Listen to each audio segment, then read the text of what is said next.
Hi everyone, Dennis Foley from Acoustic Fields.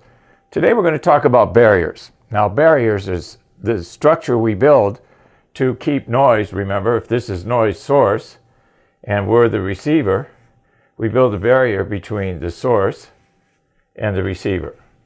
And that hopefully stops most of the noise. Now the barrier is dependent on frequency and amplitude. So a lot of you call me and say, well, I used this double wall green glue stuff. And my next question is, are you happy with the results? No, it doesn't stop the low end. And it doesn't do that great of a job from 125 on up either.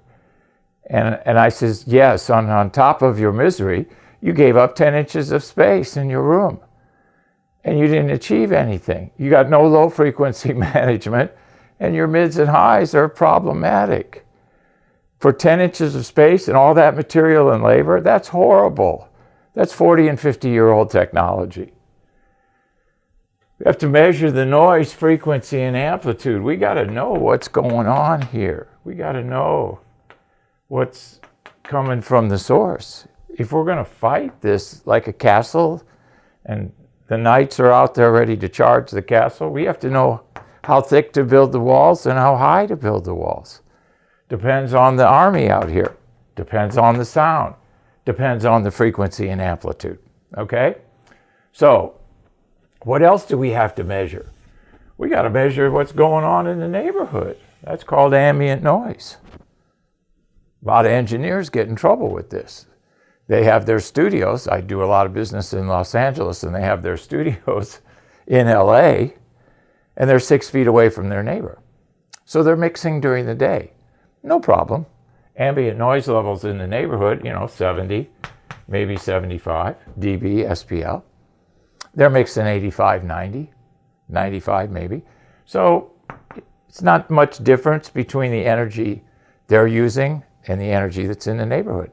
So it's not noticeable, okay? But you start mixing at 2 and 3 o'clock in the morning, and what happens? The ambient levels in the neighborhood drop. And now you're still here. This will get you a knock on your door by the police and a citation issued in Los Angeles. So the ambient noise level is very, very critical. Definitely the frequency and amplitude of the noise from source is critical. We got to know the environment also. Okay, flanking noise is another one. Okay. People are always saying, well, Dennis, if I have 2 rooms next to each other, and if I build a wall between the 2 rooms, all is well. The noise I generate in here won't get in this room. No, because noise does this. It flanks. It also does this. Okay? So when you're building barriers, you got to build a cocoon. You got to shield yourself from everything. Now, how do we build a barrier? First thing, we measure frequency and amplitude. Once we get that, we measure over 7 days, because I want to know what's going on every day for a week, provided that's a normal week in the history of the room. Then we know the mins and the max. We know the lowest pressure levels, we know the highest pressure levels, and we can design for the highest. And then the lows fall into place. So once we get our noise numbers, then we decide, all right, what kind of materials are we going to use? Well, let's look at first the low frequency that we have to fight. What frequency is in the low end? Is it 30? Is it 40? Is it 50? Because that will tell us, based on the frequencies out here, that will tell us what this first layer in our multiple layered barrier is going to be. So a little tip when you're building a barrier and you take your noise numbers and you look at the low frequency distribution of the noise numbers, that tells you the first layer, because you're going to use many layers in your barrier, that tells you the density of the first layer. Okay? And then there's all kinds of other formulas for layer 2, 3, 4, 5, and 6. We'll go into that in another video. Too complicated right now. But the main thing we have to realize is that we have to match the materials, the density of these materials, to the noise, to the frequency and amplitude of the noise.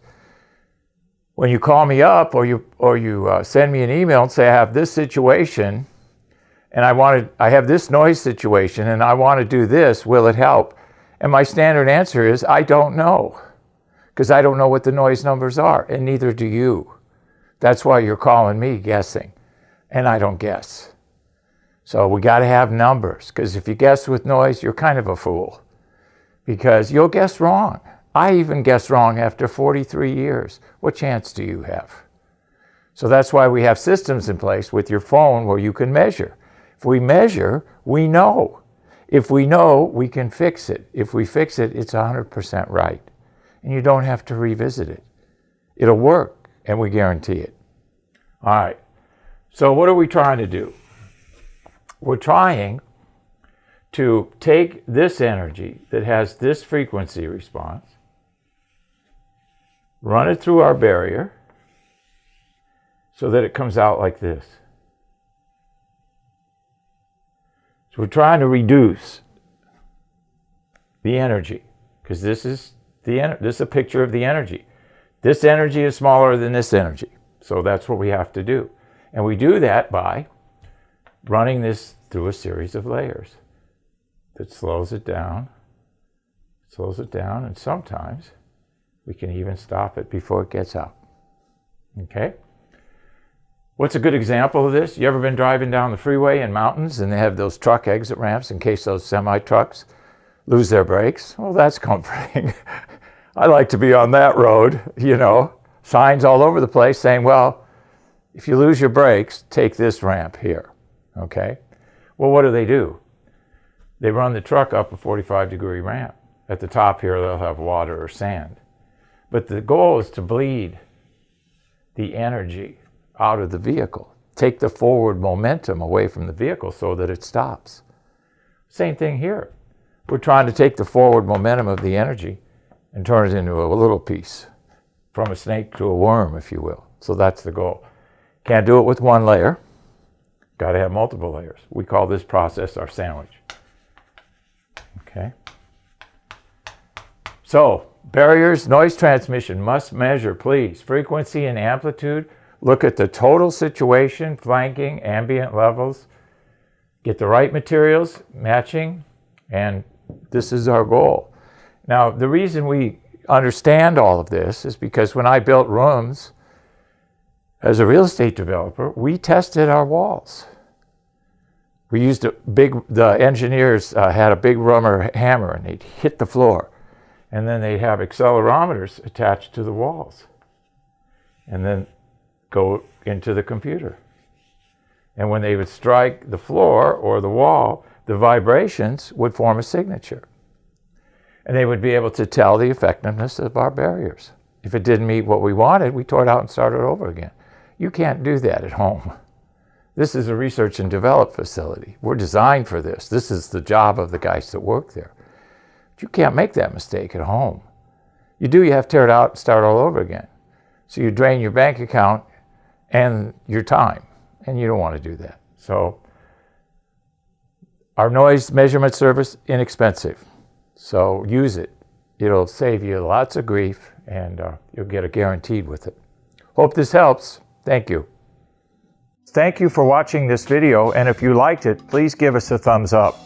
We also have a newsletter that you can subscribe to, so please do that because we offer special price discounts to only those on our newsletter. And then don't forget about our forum. We have started a forum on our own website where people ask questions, and I usually get a chance every couple of days to look at it. There's an interchange between people on the forum, and we'll give you real answers on a regular basis, so that'll help you. Thank you.